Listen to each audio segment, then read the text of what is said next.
Hello, hi viewers. എല്ലാവർക്കും നമസ്കാരം. എല്ലാവരും സുഖമായിട്ടിരിക്കണല്ലോ അല്ലേ? ഇന്ന് ഞാൻ ഇവിടെ പരിചയപ്പെടുത്തുന്നത് ഒരു ഫ്രൂട്ട്സ് പ്ലാന്റ്സിനെ പറ്റിയിട്ടാണ്. അതായത് കിളിഞ്ഞാവൽ എന്ന് പറയും. കിളിഞ്ഞാവൽ എന്ന് പറയുമ്പോൾ തന്നെ അറിയാലോ, ഇത് കിളികൾ ധാരാളം കഴിക്കുന്ന ഒരു പഴമാണ്.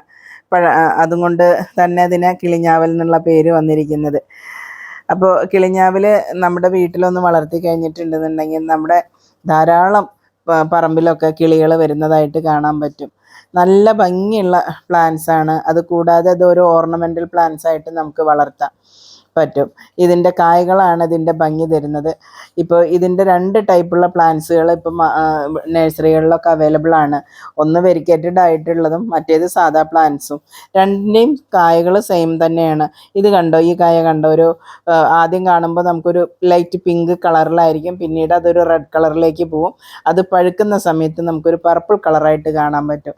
അതിങ്ങനെ കൊലകൊലയായിട്ട് പ്ലാന്റ്സിൽ നിൽക്കുന്നത് കാണാൻ തന്നെ ഒരു പ്രത്യേക ഭംഗിയാണ്. ഈ സമയത്തൊക്കെയാണ് ധാരാളം കിളികൾ എപ്പോഴും വന്ന് തിന്നുകൊണ്ട് അവരിയ്ക്കും. നമുക്ക് എപ്പോഴും കിളികളെ കാണാനും പറ്റും. പിന്നെ ഇത് കിളികൾക്ക് മാത്രമല്ല, ഇത് ആയുർവേദത്തിൽ നല്ല ഒരു മെഡിസിനൽ പ്ലാന്റും കൂടെയാണത്. പിന്നെ ഇതിൻ്റെ പഴം എന്ന് പറയുന്നത് ഒരു ചവർപ്പാണ്. നമുക്ക് കഴിക്കാൻ അത്ര ടേസ്റ്റ് ഒന്നും ഇല്ല ഇത് കഴിക്കാൻ. ഇത് കിളികളെ ആകർഷിക്കാൻ നല്ലൊരു ചെടിയാണിത്.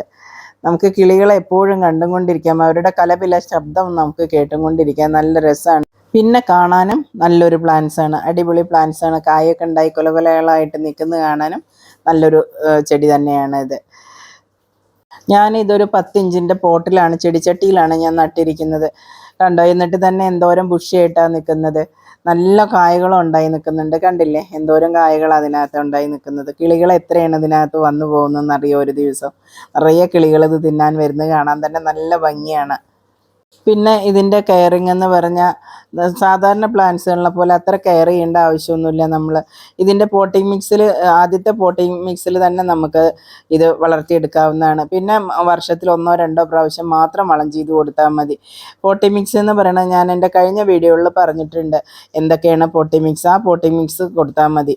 പിന്നെ നിങ്ങൾക്ക് നിങ്ങളുടെ സൗകര്യം പോലെ നിങ്ങൾക്ക് ഒരു 5-6 മാസം കൂടുമ്പോൾ ഒരു പ്രാവശ്യം നിങ്ങൾ വളം ഇട്ട് കൊടുത്തു കഴിഞ്ഞിട്ടുണ്ടെങ്കിൽ നന്നായിട്ട് എപ്പോഴും ഓൾ സീസണായിട്ട് നമുക്ക് ഇതിന്ന് കായ വന്നുകൊണ്ടേയിരിക്കും. അതിൻ്റെ ഫലങ്ങളുണ്ടായും കൊണ്ടേയിരിക്കും.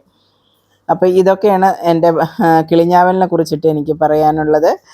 അപ്പോൾ ഈ വീഡിയോ കണ്ട് നിങ്ങൾക്ക് ഇഷ്ടമായിട്ടുണ്ടെങ്കിൽ ലൈക്ക് ചെയ്യുക, ഷെയർ ചെയ്യുക, സബ്സ്ക്രൈബ് ചെയ്യുക. തൊട്ടടുത്തുള്ള ബെല്ലൈക്കണും കൂടെ ഒന്ന് അമർത്തി സപ്പോർട്ട് ചെയ്യുക. അടുത്തൊരു വീഡിയോയുമായി വീണ്ടും കാണാം.